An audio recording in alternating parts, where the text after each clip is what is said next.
83 කළු ජූලිය කියන වචන ටික අපි හැමෝටම අහලා පුරුදු දෙයක්. ඒත් මේ කතාව මොකක්ද කියලා සමහර අය දන්නේ නැහැ. නිරායුධ අහිංසක දමිළ මිනිස්සු දල වශයෙන් ගත්තොත් 387ක් 3000ක් අතර පිරිසකට ජීවිතේ නැති වුණ කැරැල්ලක් තමයි කළු ජූලිය කියන්නේ. අද කතා කරන්නේ මේ කළු ජූලිය ගැන. 1977 දී බලයට පත්වෙච්ච ජේ.ආර්. ජයවර්ධන මේ වෙද්දිත් මතුවලා තිබුණ බලය බෙදීම සම්බන්ධයෙන් තිබ්බ ප්‍රශ්නට විසඳුමක් විදිහට දිස්ත්‍රික් සංවර්ධන සභා ක්‍රමය හඳුන්වලා දුන්නා. ද්‍රවිඩ එක්සත් විමුක්ති පෙරමුණ වගේ තමිල් පක්ෂ කීපයකුත් මේකට තරඟ කළා. 1981 ජුනි 4 තමයි මේ දිස්ත්‍රික් සංවර්ධන සභා මැතිවරණය තිබුණේ. මේක ලංකාවේ මැතිවරණ ඉතිහාසය ගත්තම ප්‍රජාතන්ත්‍රවාදයට එල්ල කරපු බරපතල කළු පැල්ලමක් විදිහට ඉතිහාසගත වෙන මැතිවරණයක්. ඒකට හේතුව තමයි ඡන්දේ මංකොල්ල කාලා දිනපු මැතිවරණයක් මේක. මේ වෙද්දී උතුරේ බහුතර බලයක් තිබුණේ ද්‍රවිඩ එක්සත් විමුක්ති පෙරමුණ. ඉතින් ආණ්ඩුවේ ප්‍රධානම ටාගට් එක උනේ ද්‍රවිඩ එක්සත් පක්ෂය පරාද කරලා ආණ්ඩුව නියෝජනය කරන හරි ආණ්ඩුවට හිතවාදී අපේක්ෂකයෝ හරි මේ සංවර්ධන සභාවට පත් කරගන්න එක. ඒ හරහා උතුරේ මිනිස්සුන්ගේ පූර්ණ බලය ආණ්ඩුවට කියන එක පෙන්වන්න. මැතිවරණය තියෙන දවස් කීපයකට කලින් ඒ කියන්නේ මැයි 31 රෑ යාපනයේ හදිස්සියම ප්‍රචණ්ඩත්වයක් ඇති වෙලා තියෙනවා. ආණ්ඩුවේ මැරෙවුනොත් සමහර ආරක්ෂක අංශ සමාජිකයොත් ද්‍රවිඩ එක්සත් පෙරමුණේ පක්ෂ කාර්යාලයටත් එයාලගේ පත්‍ර කාර්යාලවලටත් ගිනි තියලා ඊළඟ ඉලක්කය උනේ ආසියාවට තිබුණ හොඳම පුස්තකාලය වුණ යාපනයේ මහජන පුස්තකාලය. මේ යාපනයේ පුස්තකාලය කියලා කියන්නේ දුර්ලභ පුස්කොළ පොත්, ඓතිහාසික ලේඛන පොත්පත් 97000කට වඩා තිබුණ ලංකාවේ එකම පුස්තකාලය. ඒ නිසා මේක දෙමළ ජාතිකයන්ගේ සංස්කෘතික බුද්ධිමය උරුමයක්. ඉතින් ඒ හැමදේම අලු කරලා යාපනයේ පුස්තකාලයට ගිනි තියුවේ මෙන්න මේ විදිහට. ඉතින් මේ භීෂණයේ මැද තමයි සංවර්ධන සභා මැතිවරණය තිබුණේ. මේ වෙනුවෙන් ගාමිණී දිසානායක, ගාමිණී ජයවික්‍රම පෙරේරා, රනිල් වික්‍රමසිංහ, සිරිල් මැතිව් වගේ ආණ්ඩුවේ නායකයෝ ටික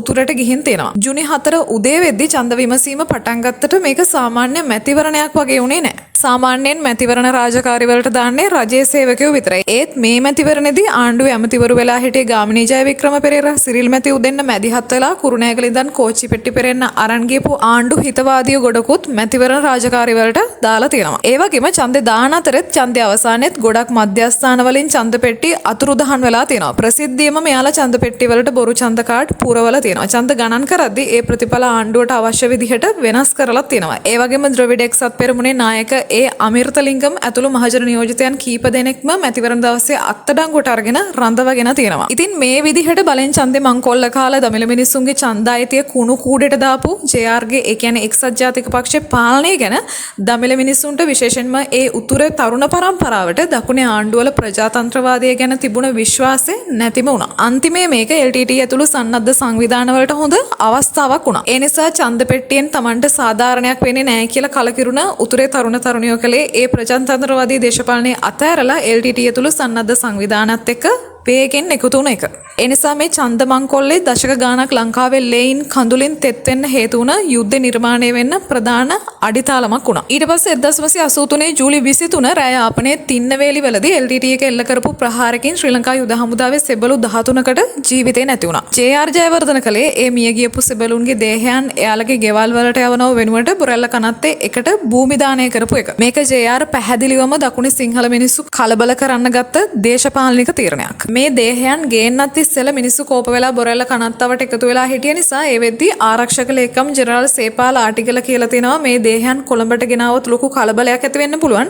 ඒ නිසා දේහයන් ඥාතීන්ට බාර දෙමු කියලා. ඒත් ජේ.ආර්.ගේ තීරණයට අනුව දේහයන් බොරැල්ල කනත්තේදී 1983 ජූලි 24 ආදාහනය කරන්න තීරණය කළා දෙනවා. පස්සේ ජූලි 24 රෑ වෙද්දිම කොළඹ පුරා මැරකණ්ඩායම් ඡන්දහිමියන්ගේ ලේඛන අතේ තියාගෙන දෙමළ මිනිස්සුන්ගේ ගෙවල් කඩසාප්පු හොයාගෙන ගිහිල්ලා ගිනි තියලා විනාශ කරන්න පටන් අරගෙන තියෙනවා. බොරැල්ල, පිටකොටුව, වැල්ලවත්ත, රත්නපුර, මහනුවර වගේ ප්‍රධාන නගර ගොඩකම දෙමළ මිනිස්සුන්ගේ කඩසාප්පු කර්මාන්තශාලා ගිනි තියලා තියෙනවා. ඉතින් මේ නිසා 387ක් 3000ක් අතර ප්‍රමාණයක් දෙමළ මිනිස්සු ඝාතනය කරලා දෙමළ මිනිස්සුන්ට ආයිති 23000කට වැඩි ප්‍රමාණයක් නිවාස කඩ ගිනි තියලා විනාශ කළා. මේ නිසා තවත් 1,50,000ක් වගේ දෙමළ ජාතිකයෝ අවතැන් වුණා. ශ්‍රී ලාංකික දෙමළ ජනතාවගෙන් ලොකු පිරිසක් කැනඩාව, ඕස්ට්‍රේලියාව, ඉන්දියාව වගේ රටවලට සරණාගතයෝ විදිහට සංක්‍රමණය වුණා. කිසිම වැරැද්දක් නොකරපු සිවිල් වැසියන්, කාන්තාවන්, දරුවන් පවා මහමගදී අමානුෂික විදිහට ඝාතනය කරලා තියෙනවා. ඒ වගේම ජූලි 25 27 වගේ දිනවල වෙලිකඩ බන්ධනාගාරයේ හිටිය කුට්ටමණී සහ ජගන් ඇතුළු දෙමළ දේශපාලන සිරකරු 53 දෙනෙක් අමානුෂික විදිහට